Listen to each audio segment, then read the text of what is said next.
रुद्रवार सरांचे विद्यार्थी देखील आपल्यासोबत आहेत, त्यांची देखील प्रतिक्रिया आपल्याला जाणून घ्यायची आहे. नाव काय तुमचं? प्रशांत कानगुले.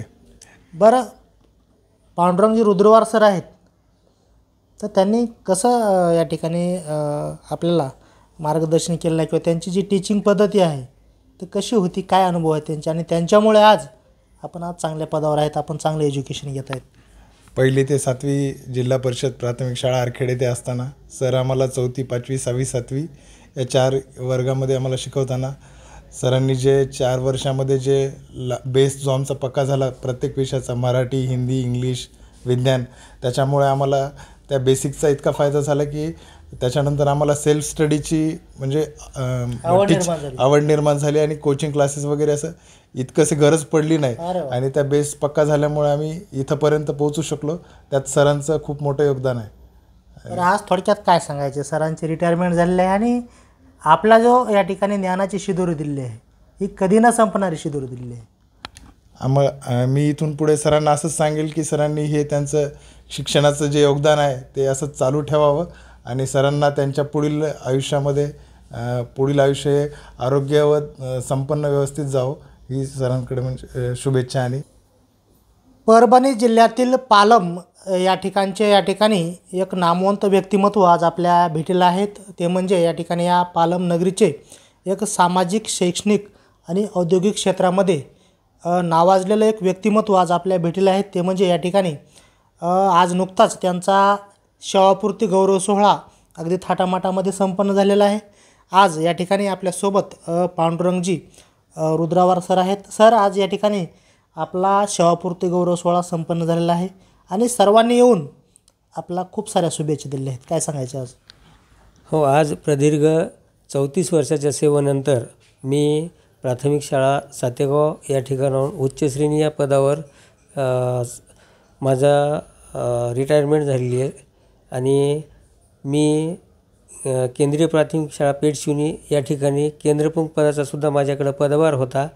त्यामुळं जवळपास 19 शाळेचा कार्यभार माझ्या आधिपत्याखाली होता आणि त्याचं नियोजन सुरळीतपणे पार पाडून आज 31 ऑगस्ट रोजी मी नियत वयोमानानुसार सेवानिवृत्त होत आहे. मी केलेल्या कार्याचा मला खरंच अभिमान आहे. मला जी शासकीय सेवेमध्ये संधी मिळाली त्या संधीचं मी खूप सोनं करून घेतलेलं आहे. माझ्या हाताखाली बरेच विद्यार्थी घडलेले आहेत. बरेच डॉक्टर्स, इंजिनियर्स, MD असे विद्यार्थी झालेले आहेत. सर, या ठिकाणी आज 34 वर्षाची सेवा करून आपण सेवानिवृत्त झाले आहेत. हो, खरोखरच हा एक गौरवास्पद हा पद या ठिकाणी हा अनुभव आहे की आतापर्यंत आपण जे शैक्षणिक क्षेत्रामध्ये काम केलेलं आहे तर आतापर्यंत अनेक मुलांना आपण घडवलेलं आहे. ग्रामीण भागाशी नाळ असलेलं आपलं व्यक्तिमत्व आहे. तर आतापर्यंत कशा पद्धतीनं ग्रामीण भागामध्ये अनुभव येतात ते प्रेक्षकांना शेअर करावेत. ग्रामीण भागात काम करत असताना मूलभूत सुविधा खूपच कमी असतात. शहरातील सुविधाच्या मानाने ग्रामीण भागामध्ये बऱ्याच गोष्टीची आपल्याला ॲडजस्टमेंट करावी लागते. भौतिक सुविधा कमी असतात, रस्ते कमी असतात, शैक्षणिक साधनांचा अभाव असतो. तरीसुद्धा आमचे प्राथमिक शिक्षक खेडेगावात जाऊनसुद्धा यावर मात करून उज्ज्वल अशी शिक्षणाची परंपरा ते ठेवत आहेत. खरंच ग्रामीण भागात काम करण्याचा एक वेगळाच अनुभव आहे आणि तो खूपच आनंददायी आहे. सर, या ठिकाणी ग्रामीण भागात काम करताना अनेक विद्यार्थी देखील तुम्ही घडवलेले आहेत, तर त्या विद्यार्थ्याबद्दल काय सांगायचे? कारण ग्रामीण भागाशी असणारी तुमची जी नाळ आहे खूप जवळची आहे. ग्रामीण भागात विद्यार्थी घडवणं खरंच खूपच जिकरीचं काम आहे. कारण ग्रामीण भागामधील पालक त्यांची शिक्षणापासून म्हणजे शिक्षणाबद्दल त्यांची खूपच आस्था आहे. मग त्यांना शिक्षणाकडे परावृत्त करणे आणि त्यांना शिक्षणाच्या प्रवाहात सामावून घेणे ही शिक्षकापुढे एक चुनौती आहे. तर त्यावर मात करून आम्हाला काम करावं लागतं आणि त्यातून बरेच विद्यार्थी ग्रामीण भागातून उज्ज्वल यश संपादन करतात आणि नव्या पिढीला मार्गदर्शक ठरू शकतात. सर, तुम्ही या ठिकाणी एक शिक्षक ते मुख्याध्यापक आणि मुख्याध्यापकपासून या ठिकाणी आपल्याकडं केंद्र प्रमुख पदाचा चार्ज देखील आपण पाहिलेला आहे, त्याचं देखील काम बघितलेलं आहे. सर, तर या कार्यकाळामध्ये जे विद्यार्थी येतात तर याच्यामध्ये शहरी भागातील विद्यार्थी आणि ग्रामीण भागातील विद्यार्थी तर काय फरक वाटतो या दोन्हीमध्ये? आणि जास्त जिकिरीचं काम तर ग्रामीण विद्यार्थी घडवण्यामध्ये आहे, पण कुठंतरी त्यांची जी बौद्धिक क्षमता आहे किंवा त्यांचे जे काही फिजिकली स्ट्रॉंगनेस आहे या गोष्टीबद्दल काय सांगायचे ग्रामीण आणि शहरी भाग? नाही, ग्रामीण भाग आणि शहरी भाग खूपच तफावत आहे. शहरी भागातील पालक शिक्षणाविषयी जागरूक असतात, परंतु ग्रामीण भागातील पालक जागरूक नसतात. कारण ते फक्त शेतीकडं त्यांचा जास्त कल असतो, त्यामुळं ते आपल्या पाल्याकडं जास्त लक्ष देऊ शकत नाहीत. आणि ग्रामीण भागातील सुविधा आणि शहरी भागातील सुविधा यामध्ये खूपच तफावत आहे. ग्रामीण भागामध्ये विद्यार्थी जो येतो खूप गरीब कुटुंबातला असतो, शेतकरी कुटुंबातला असतो, मजुरी काम करणारा असतो. त्यामुळं त्यांची शैक्षणिक पातळी उंचावणे हे खूपच जिकिरीचं काम आहे आणि त्यातून आमचा शिक्षक काम करत असतो. तसंच मी जवळपास 2019 पासून केंद्रप्रमुख पदाचा पदभार आहे माझ्याकडं. आता ह्या केंद्रप्रमुख पदाचा पदभार म्हणजे जवळपास पर्यवेक्षण यंत्रणेमध्ये हे काम आहे. तर जवळपास प्रत्येक केंद्रामध्ये 15 ते 20 शाळा असतात आणि या 15 ते 20 शाळाचं नियोजनबद्ध कारभार, जिल्हा परिषदेचे आलेले सर्व कामकाज, वेळोवेळी येणारी माहिती, वेगवेगळ्या प्रकारचे प्रशिक्षणं, ही सर्व ग्रामीण भागातील शेवटच्या घटकापर्यंत पोहोचण्याचं काम हे केंद्रप्रमुखाला करावं लागतं. आणि मी जवळपास 6 वर्षाच्या काळात हे पूर्णपणे यशस्वीपणे पेललेलं आहे. आणि हे काम करत असते वेळेस एखाद्या वेळेस बऱ्याच वेळेस नाराज्यासुद्धा ओढावून घ्यावं लागतात. कारण प्रशासन करत असताना प्रत्येकाचं मन सांभाळता येत नाही. कारण आपल्याला काम करणं महत्त्वाचं असतं. जे शासनाचे आदेश आहेत त्याचं पालन करणं महत्त्वाचं असतं. मग या ठिकाणी भावनेला किंमत राहत नाही, आपलं काम महत्त्वाचं असतं. अशा प्रकारे मी 6 वर्ष केंद्रप्रमुख पदाचा पदभार सांभाळलेला आहे. आणि अभिमानाची गोष्ट आहे, या 6 वर्षाच्या काळामध्ये माझ्या अंतर्गत येणारी एकही कंप्लेंट आलेली नाही. म्हणजे आतापर्यंत अगदी प्रॉम्प्ट काम आपण करून दाखवलेलं आहे. हो. सर, या ठिकाणी जर पाहिलं तर आताची शिक्षण पद्धती आणि तुम्ही लहान असताना, तुम्ही विद्यार्थी असतानाची शिक्षण पद्धती, खूप सारा डिफरन्स किंवा खूप मोठा फरक या ठिकाणी जाणवत आहे. एक जुनी शिक्षण पद्धती आणि आताची शिक्षण पद्धती, कारण आता दिवसेंदिवस मॉडर्न एज्युकेशन पद्धती येत आहे. काय सांगायचं, जुनी शिक्षण पद्धती आणि आताची शिक्षण पद्धती काय फरक वाटतो आणि हा फरक महत्त्वाचा आहे का? जुन्या शिक्षण पद्धतीमध्ये आपल्याला सुविधांचा फारच अभाव होता. आज नवीन विद्यार्थ्यांना बऱ्याच सुविधा उपलब्ध झालेल्या आहेत. आता ज्यावेळेस आम्ही लहानपणी शाळेमध्ये जात होतो, खरंच त्यावेळेस खेड्यापाड्यातील शाळा हे एखाद्या झाडाखाली किंवा मंदिरात भरायच्या. ती परिस्थिती आज नाही. शासन बऱ्याच अंशी या सुविधेकडे म्हणजे भौतिक सुविधेकडे लक्ष देत आहे आणि खूप ग्रामीण भागातील शाळा खूप चांगल्या होत आहेत. ग्रामीण भागातील शिक्षकसुद्धा खूप तळमळीनं काम करत आहे आणि शैक्षणिक गुणवत्ता शहरातल्या विद्यार्थ्यासारखीच जवळपास तयार होत आहे. नवीन लागलेले शिक्षक जे आहेत ते आज नवीन तंत्रज्ञानासह आत्मसात आहेत, त्यामुळे त्यांना ते सगळंच माहीत आहे.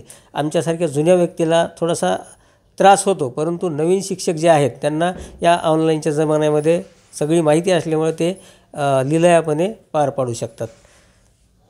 सर, या ठिकाणी आत्ता जे पाहिलं की खूप मॉडर्न एज्युकेशन पद्धतीनं या ठिकाणी सध्या काम सुरू आहे आणि विद्यार्थी देखील तशा पद्धतीनं घडत आहेत. कारण ज्या जुन्या गोष्टीमध्ये आपल्याला दिसत नव्हतं किंवा ज्या जुन्या जे शैक्षणिक पद्धती होत्या त्या कुठंतरी या ठिकाणी मोडकळीस आलेल्या आहेत आणि नवीन जे मॉडर्न एज्युकेशन पद्धती आहे ते आपल्याकडे सध्या कार्यान्वित झालेली आहे. तर बऱ्याच जे काही जुने शिक्षक आहेत किंवा तुम्हालाही तसे अनुभव आले असतील, जसं की ऑनलाईन नवीन आलं तर त्यावेळेस खूप घुसमट झाली शिक्षकांची, त्याबद्दल काय सांगायचं? आता जुन्या काळामधील शिक्षण पद्धती आणि नवीन शिक्षण पद्धती हा बदल हा काळानुसार होतच असतो. तसं ज्यावेळेस आमच्या लहानपणी जे शिक्षण होतं त्यामध्ये आणि आजच्या शिक्षणामध्ये आमूलाग्र बदल झालेले आहेत. त्या काळामध्ये टीचिंग एड्स, शैक्षणिक साधनं हे खूपच कमी असायचे. पारंपरिक पद्धतीनं जे आपल्याकडं आहे त्यावेळेस आपण सगळे शिक्षण घ्यायचं. परंतु आज या विज्ञान युगामध्ये बरेच नवीन शोध लागले आणि शैक्षणिक साहित्यसुद्धा खूप उपलब्ध झाले आणि विशेषतः ही नवीन येणारी जी पिढी आहे त्यांचा बुद्ध्यांक थोडा पूर्वीच्या पिढीपेक्षा थोडा जास्त आहे जास्त आहे. आहे त्यामुळं आजची पिढी लवकर शिक्षण म्हणजे आत्मसात करू शकते. बरं सर, 34 वर्षाचा नेमका थोडक्यात जर सारांश जर काढायचं म्हटलं तर अनेक या ठिकाणी चढ आलेले आहेत, उतार आलेले आहेत, सुख आलेले आहेत, दुःख आलेले आहेत. कारण घरगुती जीवन जगत असताना तुमचे वडील देखील शिक्षक होते आणि तो वारसा दुसऱ्या पिढीमध्ये तुम्ही चालवलेला आहे. अगदी शिक्षक देखील शिक्षक म्हणून रिटायर झाले, तुम्ही देखील रिटायर झालात. तर 2 पिढ्याचा हा जो संगम आहे किंवा 2 पिढ्याचा जो योगायोग आहे, तर शिक्षक पेशा म्हणून या ठिकाणी वडील आणि तुम्ही, तर काय अनुभव आहे? वडिलाचे अनुभव असतील, तुमचे अनुभव असतील. एक शिक्षक कसा असावा आणि त्यानं कसं काम केलं पाहिजे तुमच्या अनुभवातून? शिक्षण क्षेत्राशी निगडीत असलेले सर्व बाळकडू मला माझ्या वडिलांकडूनच मिळाले. कारण मी ज्यावेळेस शिक्षण घेत होतो त्यावेळेस माझे वडील शिक्षक होते. मग शिक्षक असल्यामुळं त्यांची कामं मला बऱ्याच वेळेस करावी लागायची आणि माझे वडील मला ते हट्टानं करायला लावायचे. त्यामुळं मला शिक्षणाविषयी, शिक्षकी पेशाविषयी आवड निर्माण झाली आणि मग मी शिक्षण क्षेत्राकडे वळलो आणि हे बाळकडू मला माझ्या वडिलांकडूनच मिळालेत. तसंच त्यांचे आशीर्वाद, आईवडिलांचे आशीर्वाद मिळाले आणि या क्षेत्रामध्ये मी 34 वर्ष शहरी भागात काम केलं. ग्रामीण भागामध्ये माझी प्रथम नेमणूक तर एका तांड्यावर झाली होती सर, आणि मी ती हसत खेळत त्या तांड्यावर नोकरी केली. आज बऱ्याच नवीन शिक्षकांना वाटतं की आपल्याला रोडवरची शाळा असावी, मोठ्या शहरामध्ये नोकरी असावी, परंतु आमच्या काळामध्ये ते असलं काहीच भावना नव्हती. फक्त नोकरी मिळते का आणि मिळाली ती आनंदानं स्वीकारायची आणि त्या ठिकाणी काम करायचं, हीच भावना होती आणि त्या भावनेतच आम्ही 34 वर्ष काम केलं. सर, आज तुम्ही म्हणल्याप्रमाणे की जे नवीन पिढी येत आहे, नवीन जे शिक्षक येत आहेत, तर त्यांनी कसं काम केलं पाहिजे? कारण तुमचा जो कामाचा लेखाजोखा आहे किंवा तुमची जी काही रोजची टिप्पणी असेल, डायरी असेल किंवा तुमच्या ज्या रोजनिशी असतील, अगदी प्रॉम्प्ट असायच्या. पहिल्यापासूनच तुम्ही एक स्वतःला सवय लावून दिली की शाळेच्या अगोदर अर्धा तासाने किंवा 1 तासाने शाळेवर हजर राहणे, शाळेमध्ये सगळ्या गोष्टी अपडेट ठेवणे, अगदी ह्याच तुम्ही स्वतःला सवय लावून ठेवल्या असतात. पण नवीन जे काही शिक्षक असतात किंवा नवीन जे जनरेशन आहे त्यांच्यामध्ये ह्या गोष्टी दिसत नाहीत. तर आज न्यूज महाराष्ट्र वन चॅनलच्या माध्यमातून महाराष्ट्रातील तमाम जे शिक्षक बांधव आहेत त्यांना तुमचा काय मोलाचा सल्ला असेल? नाही, मी या मताशी सहमत नाही सर. कारण ग्रामीण भागात काम करणारा शिक्षक हा काम करते वेळेस वेळेचं बंधन पाळतोच. आता ही जी चर्चा होत असते त्या चर्चेला एक कुठल्याही गोष्टीला अपवाद असतात. बरोबर आहे. त्याप्रमाणे 1-2% शिक्षक करत नसतील, पण त्यामुळं सर्व शिक्षक काम करत नाहीत किंवा वेळेवर शाळेवर जात नाहीत हे म्हणणं सापचुकीचं आहे. बरोबर. आजही सर्व शाळा आमच्या व्यवस्थित चालतात. तुम्ही एखाद्या वेळेस माझ्यासोबत चला, एखाद्या 10 विद्यार्थ्याची शाळा तुम्हाला दाखवतो सर, आणि एखाद्या इंग्रजी शाळेतले विद्यार्थी आमच्या जिल्हा परिषदच्या शाळेसमोरच्या विद्यार्थ्यासमोर बसवा, म्हणजे त्यावर देखील ते तड धरू शकतात. हो, तड धरतात, निश्चितच तड धरतात. फक्त आमच्याकडे एक अभाव आहे, मुलांचे पालक हे सुशिक्षित नाहीत. त्यामुळं ज्या ॲक्टिव्हिटी आहेत त्या आमची मुलं पूर्ण करू शकत नाहीत, परंतु अभ्यासामध्ये मात्र ते कुठंच कमी नाहीत. अरे वा. ही ग्वाही देतो मी. कारण पर्यवेक्षण क्षेत्रामध्ये असल्यामुळं मी रोज कुठल्या ना कुठल्या शाळेला भेट देत होतो आणि त्यामुळं मला याचा बराच अनुभव आहे. आता काही लोक निगेटिव्ह प्रचार करत असतात, परंतु हा खरा नाही. बघा, या ठिकाणी खूप मोठा अनुभव असणारे पांडुरंगजी रुद्रवार सर आहेत. कारण आतापर्यंत तब्बल 34 वर्षे सेवा अगदी मनातून आणि तळमळीनं ग्रामीण भागातील विद्यार्थ्यांशी जी नाळ असणारे रुद्रवार सर आहेत आणि ही नाळ अशीच कायमस्वरूपी त्यांच्या मनामध्ये राहणार आहे. कारण आतापर्यंत अनेक विद्यार्थी त्यांचे घडलेले आहेत आणि भविष्यात देखील त्यांच्या जे उर्वरित राहिलेलं आयुष्य आहे ते समाजसेवेसाठी ते अर्पण करणार आहेत. सर, तुमचं जे राहिलेलं आयुष्य आहे असं तुमच्या हातून सामाजिक कार्य घडो आणि अशाच तुमच्या माध्यमातून ही जी समाजसेवेचा घेतलेला तुम्ही वसा आहे असाच निरंतर पुढं सुरळीत चालू राहो, यासाठी तुमच्या पुढील आयुष्यासाठी तुम्हाला खूप खूप शुभेच्छा. तर ही होती या ठिकाणी एक विशेष मुलाखत. या ठिकाणी आज ज्यांचा की 31 ऑगस्ट या दिवशीच या ठिकाणी सेवापूर्ती सोहळा त्यांचा संपन्न झाला, असे पांडुरंगजी रुद्रवार सर. तर निश्चितच तुम्हाला ही मुलाखत आवडली असेल. तर अशाच काही नवनवीन खास मुलाखतीमध्ये भेटूयात. तोपर्यंत पाहत रहा न्यूज महाराष्ट्र वन चॅनल. धन्यवाद सर.